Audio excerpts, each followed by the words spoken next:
दोस्तों, मैं हूं संतोष कुमार वाजपेयी और आपका YouTube channel SP math and science पर स्वागत करता हूं। आज के वीडियो में हम आपको बहुत ही महत्वपूर्ण टॉपिक प्रकाश के पढ़ाने जा रहे हैं और हम समझते हैं आज के बाद आप इन टॉपिकों को कभी भी नहीं भूलेंगे। तो चलो चालू करते हैं। सबसे पहला टॉपिक है प्रकाश का अपवर्तन, रिफ्लेक्शन ऑफ लाइट, क्रांति कोण, क्रिटिकल एंगल, प्रकाश का पूर्णांतरिक परावर्तन, total internal reflection of light. तो सबसे पहले हम आपको लेके चलते हैं प्रकाश का अपवर्तन। तो प्रकाश का अपवर्तन पढ़ने से पहले आप ये समझ लीजिए, इस चित्र के ऊपर ध्यान दीजिए कि अगर कोई प्रकाश की किरण आती है और वह सीधे जाती है। अब प्रकाश का अपवर्तन होता कब है? इसमें दो माध्यमों का होना आवश्यक है। कोई दो माध्यम होते हैं, दो माध्यम वो भी कैसे? पारदर्शी माध्यम होने चाहिए। मान लीजिए कि ऊपर हवा है और नीचे कांच है, तो ये दो पारदर्शी माध्यम हैं। अब अगर कोई किरण आती है और ये जो तल है ये दोनों माध्यमों को अलग करता है।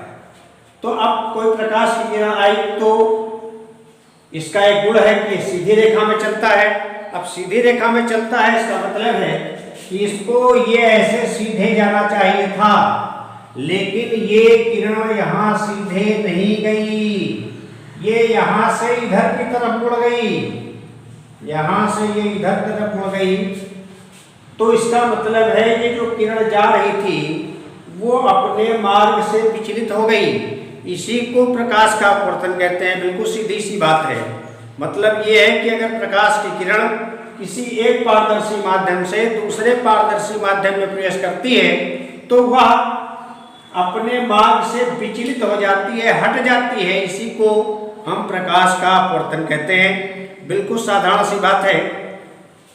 अब हम आपको ये बताते हैं इसमें क्या क्या होता है। जो ये किरण आपतित होती है, आती है एक माध्यम से, उसको हम आपतित किरण कहते हैं। जो किरण इस दूसरे माध्यम में जब प्रवेश करती है तो उसे हम सारी अपवर्तित किरण, यहाँ परावर्तित किरण नहीं, अपवर्तित किरण, इस किरण को अपवर्तित किरण कहते हैं। इस किरण को अपवर्तित किरण कहते हैं। अब इस कोण की बात, ये अभिलंब है जो इस तल के साथ 90 डिग्री का एंगल बनाता है और ये आपतन कोण कहलाता है। इसको मोस्टली आई से व्यक्त करते हैं। ये अपवर्तन कोण है, इसको आर से व्यक्त किया जाता है। तो अब एक बार हम फिर से समझ लेते हैं अपवर्तन होता क्या है। तो जब हमने लिख भी दिया है, देख लीजिए, जब प्रकाश की कोई किरण एक पारदर्शी माध्यम से दूसरे पारदर्शी माध्यम में प्रवेश करती है तो वह अपने मार्ग से विचलित हो जाती है। इसे प्रकाश का अपवर्तन कहते हैं। अब अपवर्तन के दो नियम होते हैं। पहला नियम, याद करने की आवश्यकता नहीं है, हमें याद नहीं करना है, हमें समझना है और बहुत अच्छी तरीके से समझना है। तो अब इसके नियम क्या होते हैं? देखिए, ये आपतित किरण है, आप देख रहे हैं, ये अपवर्तित किरण है और ये इस बिंदु पर है, ये अभिलंब भी इसी बिंदु पर है। तो पहला नियम हो गया आपतित किरण, अपवर्तित किरण तथा अभिलंब इस आपतन बिंदु पर एक ही तल में स्थित होते हैं। आपतित किरण, अपवर्तित किरण तथा अभिलंब आपतन बिंदु पर एक ही तल में स्थित होते हैं।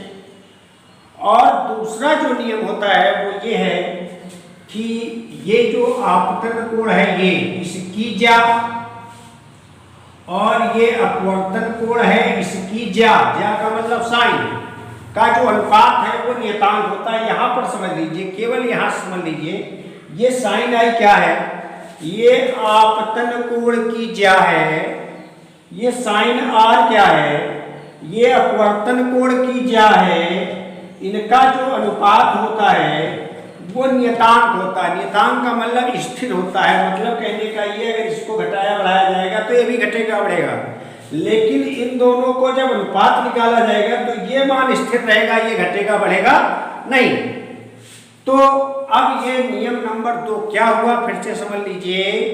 किसी एक ही रंग के प्रकाश के लिए, किसी एक ही रंग के प्रकाश के लिए आप किसी एक ही रंग के प्रकाश के लिए जो आपतन कोण की है तथा अपवर्तन कोण की है, इनका अनुपात एक नियतांक होता है और इस नियतांक को हम n से व्यक्त करते हैं और इस n को अपवर्तनांक भी कहते हैं।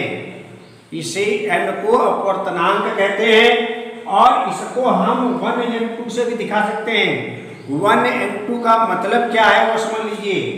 1n2 का मतलब है पहले माध्यम के सापेक्ष दूसरे माध्यम का अपवर्तनांक। इसे हम नियतांक को अपवर्तनांक कहते हैं और इस अपवर्तनांक को हम इस तरीके से भी लिख सकते हैं।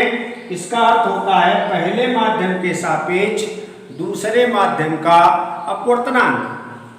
तो ये था पहले माध्यम से दूसरे माध्यम का अपवर्तनांक। अब एक बात और बता लेते हैं, वो सुन लीजिए कि अगर ये बात समझ लीजिए कि अगर ऊपर माध्यम विरल है और नीचे माध्यम सघन है और कोई प्रकाश की किरण ऐसे आती है तो यह अभिलंब की ओर झुकेगी, यह अभिलंब की ओर झुकेगी। लेकिन अगर माध्यम ऊपर विरल है और ऊपर सघन है और नीचे माध्यम विरल है तो ये जो किरण है ये अभिलंब से दूर हटेगी, ऐसे ये अभिलंब से दूर हो हटेगी, अर्थात ये जो अपवर्तन कोण है ये आपतन कोण से बड़ा हो जाएगा। ये जो अपवर्तन कोण है वो आपतन कोण से बड़ा हो जाएगा। आप अपवर्तनांक से संबंधित कुछ बातें आप देख लीजिए जो हमने बताई हैं।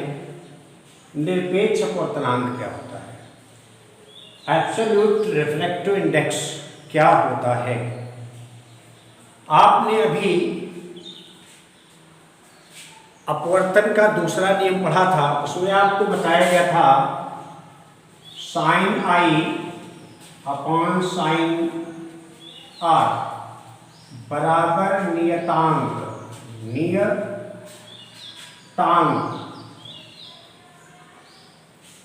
और इसमें आपको बताया गया था ये आपतन कोण कीजिए है, ये अपवर्तन कोण कीजिए है। तो आपतन कोण कीजिए तथा अपवर्तन कोण कीजिए का अनुपात एक नियतांक होता है और इसे स्नेल का नियम भी कहते हैं।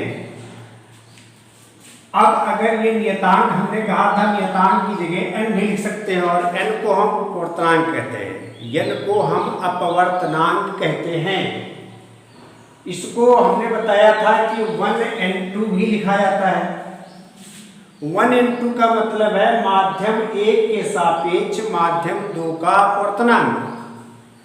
तो जैसे ये माध्यम है, ये माध्यम 1 है, ये माध्यम 2 है। अब अगर यहाँ पर हमने माध्यम लिख दिया, अगर यहाँ हवा होती, क्या होती, हवा होती और यहाँ निर्वात होता, तो हम यहाँ पर कुछ नहीं लिखते और यहाँ पर लिख देते एयर। तो इसको पढ़ा जाता निर्वात के सापेक्ष वायु का अपवर्तनांक। क्या पढ़ा जाता, निर्वात के सापेक्ष वायु का अपवर्तनांक, इसके सापेक्ष इसका अपवर्तनांक पढ़ा जाता और इसे हम निरपेक्ष अपवर्तनांक भी कहते हैं। मतलब ये है कि जब पहला माध्यम निर्वात होता है, दूसरा माध्यम कोई भी हो, तो निर्वात के सापेक्ष उस माध्यम का अपवर्तनांक, निर्वात के सापेक्ष उस माध्यम का अपवर्तनांक ही क्या कहलाता है, निरपेक्ष अपवर्तनांक कहलाता है। अब हम अगली बात करते हैं, अपवर्तनांक का प्रकाश की चाल से क्या संबंध होता है। तो आप समझ लें, ये सूत्र याद रखिएगा। 1n2 का मतलब है पहले माध्यम के सापेक्ष दूसरे माध्यम का अपवर्तनांक माध्यम 1 में प्रकाश की चाल बटे माध्यम 2 में प्रकाश की चाल। इसको आप नहीं समझ पा रहे हैं तो ऐसे भी समझ सकते हैं, जैसे कि ANW लिख दिया गया, इसका अर्थ है ये एयर, ये वाटर। तो हवा के सापेक्ष जल का अपवर्तनांक, हवा के सापेक्ष जल का अपवर्तनांक निकालना है तो आप लिख सकते हो हवा में प्रकाश की चाल बटे जल में प्रकाश की चाल। हवा में प्रकाश की चाल बटे, मतलब जो पहले होता है वो ऊपर होता है, जो बाद में होता है वो नीचे होता है। इस पर बहुत सारे क्वेश्चन पूछे जाते हैं सभी प्रतियोगी परीक्षाओं में, इस पर बहुत सारे क्वेश्चन पूछे जाते हैं। अब अगला टॉपिक है कि किसी माध्यम का अपवर्तनांक भिन्न भिन्न रंग के प्रकाश के लिए भिन्न भिन्न होता है। तो अगर कोई माध्यम है तो उसका अपवर्तनांक जो होता है वो अलग अलग कलर के रंग के लिए अलग अलग होता है। अब आपको अभी तो हमने नहीं बताया है, लेकिन हम आपको बता दें, प्रकाश में 7 रंग पाए जाते हैं, जिसमें बैंगनी रंग के प्रकाश की तरंगदैर्घ्य सबसे कम होती है और लाल रंग की तरंगदैर्घ्य सबसे अधिक होती है, और जिसकी तरंगदैर्घ्य सबसे कम होती है उसका अपवर्तन सबसे ज़्यादा होता है, अपवर्तनांक उसका अधिक होता है, और जिसकी तरंगदैर्घ्य सबसे ज़्यादा होती है उसका अपवर्तनांक सबसे कम होता है। तो इस तरीके से भिन्न भिन्न रंगों के प्रकाश के लिए जो अपवर्तनांक है वो भी क्या होता है, भिन्न भिन्न होता है। इसके बाद एक ये नोट और देख लीजिए, ताप बढ़ाने पर अपवर्तनांक घटता है। कभी पूछा जा सकता है कि ताप बढ़ाने पर अपवर्तन पर क्या प्रभाव पड़ता है, तो आपको 4 विकल्प दिए होंगे, उसी में दिया होगा कि घटता है, बढ़ता है, स्थिर रहता है, इनमें से कोई नहीं। तो हम आपको बता दें ताप बढ़ाने से अपवर्तनांक घटता है। अब इसके बाद अगली बात बताई गई है, किन्हीं 2 माध्यमों के अपवर्तनांक परस्पर व्युत्क्रम होते हैं। किन्हीं 2 माध्यमों के अपवर्तनांक परस्पर व्युत्क्रम होते हैं। परस्पर व्युत्क्रम का मतलब ये है कि जैसे ये ANW लिखा है, ANW, और मान लीजिए ये दिया है 3/4, ANW बराबर 3/4 दिया है। अब आपसे पूछा जाए WNA, तो ये इसका उल्टा हो जाएगा, व्युत्क्रम का मतलब उल्टा हो जाएगा, 4/3 हो जाएगा। फिर से समझ लीजिए, इसका मतलब है हवा के सापेक्ष जल का अपवर्तनांक 3/4 है, तो जल के सापेक्ष हवा का अपवर्तनांक क्या होगा, तो 4/3 होगा। अब इसको आप ऐसे भी लिख सकते हो, ANW इक्वल टू होता है 1/WNA। इसको आप इस तरीके से भी व्यक्त कर सकते हैं। ये जो 2 माध्यम हैं वो परस्पर उनके जो अपवर्तनांक हैं, अगर माध्यम बदल दिए जाएं तो वो एक दूसरे के व्युत्क्रम होते हैं, अर्थात इन दोनों का जो गुणनफल है वो 1 होता है। ANW into WNA equal to 1, ऐसा होता है। अब अगला पॉइंट है कि अगर सघन माध्यम में स्थित वस्तु है और उसको विरल माध्यम से देखा जाए, सघन माध्यम में कोई वस्तु स्थित है और उसको विरल माध्यम से देखा जाए तो उसकी जो आभासी गहराई है वो वास्तविक गहराई से कम होती है। मतलब कहने का ये है कि जहाँ पर कहीं साफ पानी हो, कोई नाला हो, वहाँ पर नीचे की ज़मीन साफ दिखती है और हम ये सोचें कि इसकी गहराई तो कम है और पैर रखने की कोशिश करें तो पैर ज़्यादा नीचे तक जाएगा। उसका कारण है कि जो उसकी वास्तविक गहराई है उससे आभासी गहराई कम होती है, और उसके लिए इस सूत्र का प्रयोग आप कर सकते हैं। इस सूत्र का उपयोग कर सकते हैं, RMD बराबर वस्तु की वास्तविक गहराई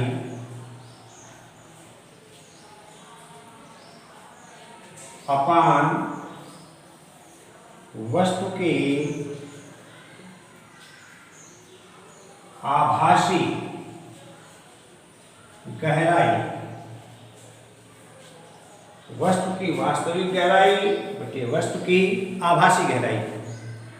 देखिए जितने भी सूत्र लिखाए जा रहे हैं, आगे क्वेश्चंस होंगे तो उसमें आपको फिर से बताए जाएंगे और आपको निश्चित ही याद हो जाएंगे। अब इसको याद करने का तरीका आप समझ लीजिए।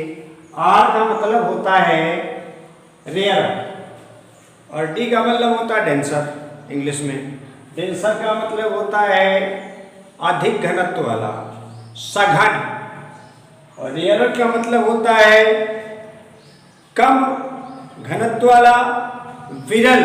जैसे हवा पानी की अगर हम बात करें तो हवा विरल माध्यम है और पानी एक सघन माध्यम है। हवा विरल माध्यम है और पानी सघन माध्यम है। लेकिन इस सूत्र को याद रखने के लिए आर का मतलब आप वास्तविक याद रखें। आर का मतलब रियल, तो आर अगर ऊपर है तो इसका मतलब वास्तविक गहराई ऊपर है और आभासी गहराई नीचे है। अब इस सूत्र का उपयोग भी होता है कि जैसे मान लीजिए कह दिया जाए कि जल के सापेक्ष, हवा के सापेक्ष जल का अपवर्तनांक 4/3 कह दिया जाए। हवा के सापेक्ष जल का अपवर्तनांक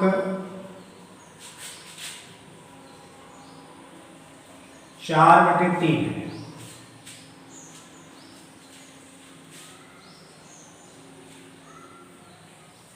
एक सिक्का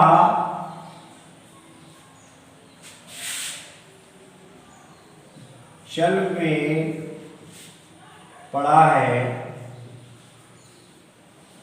यदि उसकी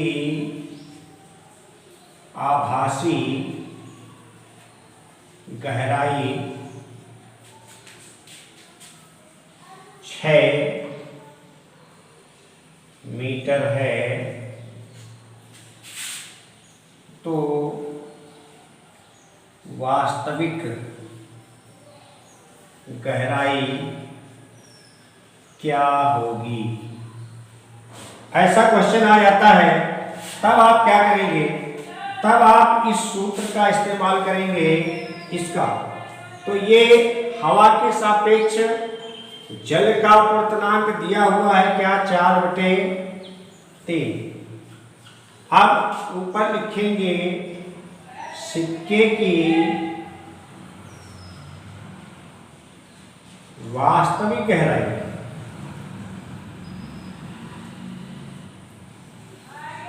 और नीचे लिखेंगे सिक्के की आभासी गहराई। तो सिक्के की आभासी गहराई कितनी थी, 6 थी। तो अब अगर इसका इसमें गुणा हो जाएगा तो सिक्के की वास्तविक गहराई आ जाएगी। तो सिक्के की वास्तविक गहराई क्या हो जाएगी, तो सिक्के की वास्तविक गहराई हो जाएगी 4/3 × 6। ये 6 यहाँ गुणे में आ जाएगा, बराबर सिक्के की वास्तविक गहराई। तो 3 × 2 = 6, 4 × 2 = 8 मीटर। 8 मीटर आ गई सिक्के की वास्तविक गहराई। इस तरीके से इस सूत्र का इस्तेमाल किया जाता है। हाँ तो साथियों, अगला टॉपिक है क्रांतिक कोण। अब क्रांतिक कोण क्या होता है, इसको आज अच्छी तरीके से समझ लीजिए, पूरे जीवन आप समझा सकें, आप भूले नहीं।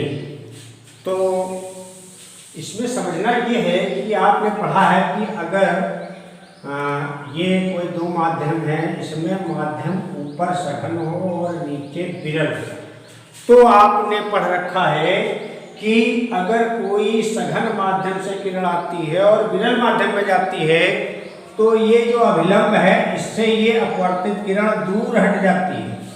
ये आपने पढ़ रखा है पहले से।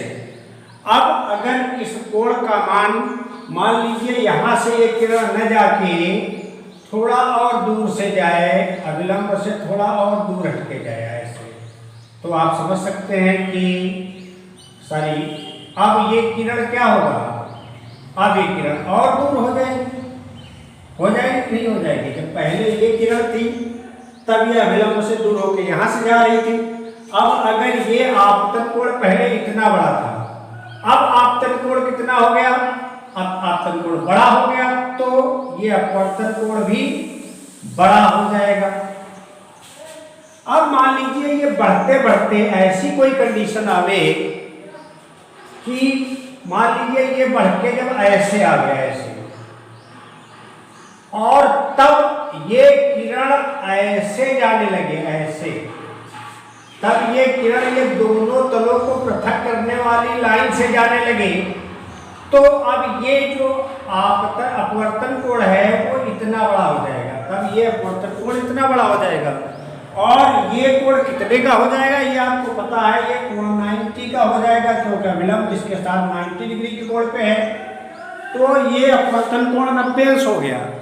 और अब ये आपतन कोण क्रांतिक कोण कहलाएगा। अब ये क्रांतिक कोण कहलाएगा, इसको सी से व्यक्त करते हैं। तो हम समझते हैं, आप लोग समझ गए होंगे कि अगर कोई किरण सघन से विरल में जाती है तो दूर हटती है। अब ये आपतन कोण कोई ऐसा हो कि इसके लिए जो ये अपवर्तन कोण का मान है वो कितने का हो जाए, 90 का हो जाए, तो इस आपतन कोण को ही हम क्रांतिक कोण कहते हैं। इस आपतन कोण को ही हम क्रांतिक कोण कहते हैं। समझ में आ गया होगा। तो अब इसकी परिभाषा क्या हो गई, परिभाषा ये हो गई, सघन माध्यम में बना हुआ आपतन कोण, ये आपतन कोण जिसके लिए संगत विरल माध्यम में बने अपवर्तन कोण का मान 90 हो जाता है, क्रांतिक कोण कहलाता है। ये क्रांतिक कोण हो जाएगा, ये क्रांतिक कोण हो जाएगा। क्रांतिक कोण का मतलब है अगर कोई क्रांतिक कोण से देखा जा रही है तो ये इस तरीके से परावर्तित होती है, तो इसे हम क्रांतिक कोण कहते हैं। इसको सी से व्यक्त करते हैं। अब हम चर्चा करते हैं पूर्ण आंतरिक परावर्तन की। तो पूर्ण आंतरिक परावर्तन क्या होता है वो समझ लीजिए। पूर्ण आंतरिक परावर्तन का मतलब है, इंग्लिश में उसको कहते हैं total internal reflection. Total internal reflection कहते हैं। एक बार फिर से हम आपको चित्र बना के बताते हैं कि ये सघन विरल पूर्ण आंतरिक परावर्तन के लिए पहला माध्यम सघन होना चाहिए, दूसरा माध्यम विरल होना चाहिए। मतलब प्रकाश की किरण सघन से विरल में आनी चाहिए। अब होता क्या है, अब एक बार फिर से समझ लीजिए, आपने अभी पढ़ा है, ये मान लीजिए अभिलंब है, ये हुआ अभिलंब। अब आपने पढ़ा कि जैसे ये कोण है, मान लीजिए ये क्रांतिक कोण है, ठीक।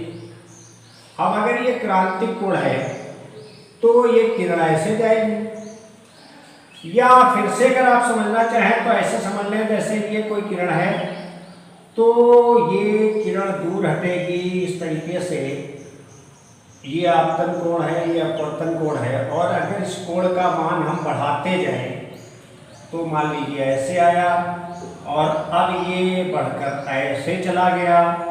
अब मान लीजिए कोई ऐसी कंडीशन आई कि इस कोण के लिए ये किरण ऐसे जाने लगे, तो इसको अब हम कहेंगे क्या, इस कोण को हम कहेंगे क्रांतिक कोण। क्या कहेंगे, क्रांतिक कोण, क्रिटिकल एंगल कहेंगे। अब अगर कोई किरण इससे भी बड़ा एंगल बनाकर जाती है, इससे भी बड़ा आपतन कोण बना के जाती है, मतलब क्रांतिक कोण से बड़ा आपतन कोण बनाती है, मतलब ऐसे जाती है, तो अब ये कोण क्या होगा, क्रांतिक कोण से बड़ा हो गया। तो अब ये किरण ऐसे ऊपर भाग जाएगी, मतलब ये प्रकाश इधर इसका अपवर्तन नहीं होगा, ये वापस उसी में लौट जाएगा, और इसी को कहते हैं प्रकाश का पूर्ण आंतरिक परावर्तन। अगर कोई किरण सघन से विरल में इस प्रकार जाती है कि उसके द्वारा सघन माध्यम में बना आपतन कोण क्रांतिक कोण से बड़ा हो जाए, क्रांतिक कोण से बड़ा हो जाए तो वह किरण दूसरे माध्यम विरल माध्यम में नहीं जाती है और विरल माध्यम में न जाकर वह उसी माध्यम में वापस परावर्तित हो जाती है, तो इसे हम पूर्ण आंतरिक परावर्तन कहते हैं। हम समझते हैं आप पूर्ण आंतरिक परावर्तन समझ गए होंगे। अब हम आपको बताते हैं, इस पर बहुत सारे क्वेश्चन पूछे जाते हैं। क्रांतिक कोण पर तो कम पूछे जाते हैं, पूर्ण आंतरिक परावर्तन के ऊपर बहुत सारे क्वेश्चन आपके प्रतियोगी परीक्षाओं में पूछे जाते हैं और वो क्वेश्चन हम आपको एक पास से अपवर्तन है, पूर्ण आंतरिक परावर्तन है, क्रांतिक कोण से संबंधित क्वेश्चन हम आपको करवाएंगे। अब हम क्वेश्चन के बारे में, इनसे जुड़े क्वेश्चन जो प्रतियोगी परीक्षाओं में पूछे जाते हैं वो हम आपको बताने जा रहे हैं। हाँ, तो देखिए, पूर्ण आंतरिक परावर्तन की अभी 2 शर्तें भी बतानी थी, वो अभी नहीं बताई गई हैं। तो पूर्ण आंतरिक परावर्तन की शर्तें क्या थी? अभी आपको चित्र जो बनाया गया था उसमें ये बताया गया था कि ये इस तरीके से था, ये ऐसे पूर्ण आंतरिक परावर्तन हो रहा था। तो इसमें ये बताया गया था कि ऊपर माध्यम सघन होना चाहिए, नीचे माध्यम विरल होना चाहिए। मतलब जो अपवर्तन होना चाहिए या कोई किरण का आपतन होना चाहिए वो सघन से विरल में होना चाहिए। पहली शर्त ये है, पूर्ण आंतरिक परावर्तन तभी होगा। दूसरा, अभी आपको बताया गया था कि ये क्रांतिक कोण अगर है, अब ये कोई किरण क्रांतिक कोण से बड़ा कोण बनाएगी तो ही पूर्ण आंतरिक परावर्तन होगा। मतलब जो सघन माध्यम में बना आपतन कोण है उसका मान क्रांतिक कोण से बड़ा होना चाहिए तो ही मतलब पूर्ण आंतरिक परावर्तन हो सकता है। पूर्ण आंतरिक परावर्तन की 2 शर्तें होती है, आपतन कोण का मान क्रांतिक कोण से बड़ा होना चाहिए। अब एक बहुत ही अच्छा सवाल आपके सामने है, देख लीजिए बोर्ड पर। बहुत ही अच्छा सवाल है जो बहुत ही कठिन लगता है लोगों को, बहुत ही कठिन लगता है, लेकिन इससे सरल सवाल कोई है ही नहीं। अब आप देख लीजिए इस सवाल को हम लोग कैसे करेंगे और कितना आसान है, आपको एक ही बार में समझ में आ जाएगा। देखिए इसमें दिया क्या क्या है, पहले ये समझ लीजिए। इसमें दिया है हवा के सापेक्ष जल का अपवर्तनांक। तो हवा को अगर हम ए मान लें, ए, हवा को अगर हम ए मान लें, एयर, और जल का मतलब हो गया डब्ल्यू, वाटर। हवा के सापेक्ष जल का अपवर्तनांक दिया है कितना? 4/3। दूसरा, हवा के सापेक्ष ही कांच का दिया है। कांच को अगर ग्लास माने तो ANG बराबर दिया हुआ है क्या? 3/2। अब आपको निकालना क्या है? आपको निकालना है कांच के सापेक्ष पानी का अपवर्तनांक। तो कांच के सापेक्ष का मतलब है GNW, पानी का अपवर्तनांक, कांच के सापेक्ष पानी का। तो सापेक्ष वाला पहले रखा जाता है, का वाला बाद में। तो कांच के सापेक्ष पानी का अपवर्तनांक आपको निकालना है। अब इसका तरीका क्या है ये बताते हैं आपको। इसका तरीका ये है कि आप यहाँ पर 3 माध्यम है, हवा, दूसरा था जल और तीसरा था कांच, और फिर आपको हवा लिखना होगा, फिर आपको हवा लिखना होगा। अब ये कोई जरूरी नहीं आप ऐसे लिखें, आपको हवा तो लिखनी है। यहाँ पर आप कांच पहले कर सकते हैं, जल बाद में कर सकते हैं, इससे कोई फर्क नहीं पड़ने वाला। तो अबे हम करना क्या है? अब देख लीजिए कि हवा, जल, कांच और हवा लिख लिया। तो इसके लिए एक फार्मूला साधारण सा तुम समझ लो कि ANW क्या लिखेंगे हम? ANW हवा के सापेक्ष जल का, तो हवा के सापेक्ष जल का अपवर्तनांक इनटू, अब जल के सापेक्ष कांच का अपवर्तनांक, तो जल के सापेक्ष कांच का अपवर्तनांक WNG। इसके बाद आप देखिए फिर कांच के सापेक्ष हवा का अपवर्तनांक, तो कांच के सापेक्ष हवा का अपवर्तनांक मतलब GNA, और इनटू उसका जो टोटल गुणनफल है वो 1 के बराबर होता है। बिल्कुल आसान है, आप समझ गए होंगे। अगर आप धोखे से क्या आप चाहे तो यहाँ कांच कर लीजिए, जल यहाँ कर लीजिए, कोई फर्क नहीं पड़ता।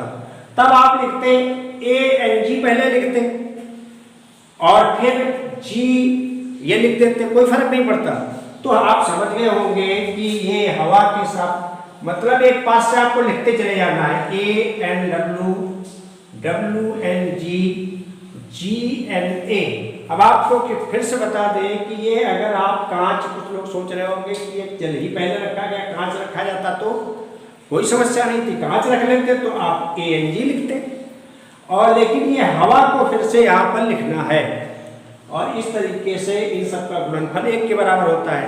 अब हम आपको बताते हैं कैसे। देखिए जैसे ANW दिया है तो ANW 4/3 दिया है, वो तो यहाँ लिखा हुआ है, तो यहाँ पर आपको 4/3 लिख देना है। इसके बाद WNG देखिए ये आपको निकालना है, GNW, इसका मतलब ये आपको निकालना है, यहाँ उल्टा लिखा हुआ है, वो बाद में आपको समझ में आ जाएगा। तो इसको तो आप ऐसे ही लिख लीजिए, WNG का मतलब है पानी के सापेक्ष कांच का अपवर्तनांक और इनटू ये देखिए GNA, यहाँ GNA है लेकिन हमको दिया क्या है, ANG दिया है।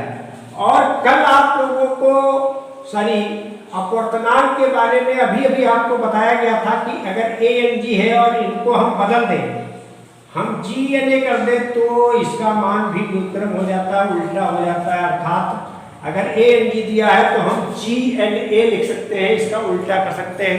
इसका मतलब GNA की जगह आपको 2/3 लिखना है, बराबर में 1 लिख देना है। अब इनका जब मल्टीप्लाई करोगे, कटेंगे तो है नहीं, तो ऊपर ऊपर मल्टीप्लाई कर लीजिए और नीचे नीचे ये मल्टीप्लाई कर दिया और ये आ गया WNG बराबर 1। अब देखिए अब WNG तो बड़ी आसानी से निकाल सकते हैं ना, तो WNG क्या हो जाएगा, ये संख्या ऊपर जाएगी और ये जो गुणे में है ये भाग में जाएगी, तो इसका मतलब है WNG बराबर आ गया 9/8, 9/8 आ गया, 8 आ गया। अब अगर आपको GNW निकालना है, निकालना क्या था आपको निकालना था GNW, तो WNG निकला है तो GNW इसका उल्टा हो जाएगा, अर्थात 8/9 हो जाएगा। आपको समझ में आ गया होगा ये सवाल किस तरीके से किया गया, बिल्कुल आसान है इस तरीके का। जब 3 माध्यम दिए हो तो किसी का भी अपवर्तनांक किसी के सापेक्ष निकालना बड़ा आसान काम है। चलो अब हम अगला क्वेश्चन करते हैं। हाँ, तो इनसे संबंधित, इनसे जुड़े हुए कुछ और क्वेश्चन देख लीजिए। पहला क्वेश्चन है, सूर्योदय तथा सूर्यास्त के समय सूर्य क्षितिज के नीचे होने पर भी दिखाई देता है। देखिए सूर्योदय या सूर्यास्त होता है तो वो मतलब सूर्य क्षितिज के नीचे होता है लेकिन फिर भी हमको दिखाई पड़ता है। उसका कारण क्या है, उसका कारण है अपवर्तन, इसका कारण जो है अपवर्तन है। और होता यह है कि जब सूर्य नीचे होता है तो चूंकि वायु की जो अनेक परतें होती हैं उनसे अपवर्तित होकर प्रकाश कुछ इस प्रकार आता है कि हमारी आंखों को ऐसा लगता है कि सूर्य अभी अस्त नहीं हुआ है, जबकि वो क्षितिज के नीचे होता है। अर्थात इसका आंसर आपको देना है अपवर्तन, इसका कारण है। उसके बाद दूसरा क्वेश्चन है तारों का टिमटिमाना। तारों का टिमटिमाना, तो तारों का टिमटिमाना क्या होता है ये समझ लीजिए। ऐसा होता है, इसका भी कारण है अपवर्तन। चूंकि सूर्य और चंद्रमा की अपेक्षा तारे बहुत दूर हैं, इसलिए वहाँ से जो प्रकाश आता है वह अपवर्तन के कारण, कभी कभी मौसम बदलने के कारण, कभी कभी हमारी आँखों पर वो लगातार उसका प्रकाश नहीं पहुँच पाता, दूर चला जाता है, इसलिए उसका प्रकाश हमको बहुत कम या बिल्कुल दिखाई नहीं पड़ता, इसलिए हमको तारे टिमटिमाते हुए दिखाई पड़ते हैं। इसका भी आंसर आप बताएंगे क्या? इसका आंसर भी आप बताएंगे, इसका कारण भी अपवर्तन है। इसके बाद मारीचिका। देखिए मारीचिका होता क्या है पहले ये समझ लीजिए। मारीचिका होता है कि रेगिस्तान में कभी कभी क्या होता है, आदमी को और जंतुओं को भ्रम हो जाता है कि बहुत दूर उनको पानी न होने पर भी पानी दिखाई पड़ता है, और उसका आंसर क्या है, इसमें अपवर्तन भी होता है और पूर्ण आंतरिक परावर्तन भी होता है। अपवर्तन भी होता है, अपवर्तन और पूर्ण आंतरिक परावर्तन। तो इसका आंसर हो जाएगा दोस्तों, इसके दो आंसर होंगे, अपवर्तन तथा पूर्ण आंतरिक परावर्तन। इसके बाद अगला क्वेश्चन है कि किसी वस्तु के त्रिविमीय का मतलब 3 डायमेंशनल प्रतिरूप को अंकित करने की तकनीकी को क्या कहा जाता है। ये क्वेश्चन आपकी प्रतियोगी परीक्षा में पूछा गया है और इसका आंसर था होलोग्राफी।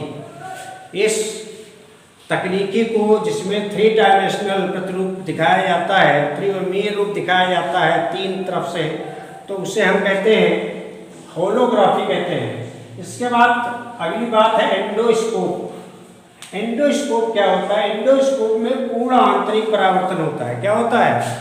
एंडोस्कोप भी एक ऐसी चीज होती है जो पेट के अंदर डाली जाती है और पेट का चित्र जो है वो कंप्यूटर स्क्रीन पर दिखाता है और उसमें कुछ इस प्रकार की व्यवस्था होती है कि उसमें पूर्ण आंतरिक परावर्तन होता है। मतलब जो प्रकाश है वो अंदर ही अंदर परावर्तित होकर उसका आपका जो चित्र है वो कंप्यूटर स्क्रीन पर दिखाता है, जिसे एंडोस्कोपी कहते हैं। तो इसका आंसर हो गया कि किस सिद्धांत का प्रयोग किया जाता है एंडोस्कोप में, तो इसमें पूर्ण आंतरिक परावर्तन का प्रयोग किया जाता है। इसके बाद हीरे का चमकना। हीरे का चमकना भी पूर्ण आंतरिक परावर्तन के कारण होता है, क्योंकि इसकी कटिंग कुछ इस प्रकार होती है कि इसमें जो प्रकाश प्रवेश करता है इसका चूंकि क्रांतिक कोण सबसे कम 24 डिग्री होता है, तो जो भी प्रकाश इसके अंदर प्रवेश करता है वह बाहर नहीं निकल पाता, और जिन सतहों से निकल पाता है जब वो उसका जो मान है आपतन कोण का 24 डिग्री से कम हो जाता है तो ही प्रकाश उस सतह से निकल पाता है और हमको हीरा चमकता हुआ दिखाई पड़ता है। तो हीरे का चमकना जो आंसर है वो आपको बताना था पूर्ण आंतरिक परावर्तन। इसके बाद चटके हुए कांच का चमकना। अगर कांच चटक जाती है तो उसके भी चमकने के कारण यही है पूर्ण आंतरिक परावर्तन। उत्तर आपको बताना है। जल में पड़ी सीधी छड़ का टेढ़ा दिखाई पड़ना।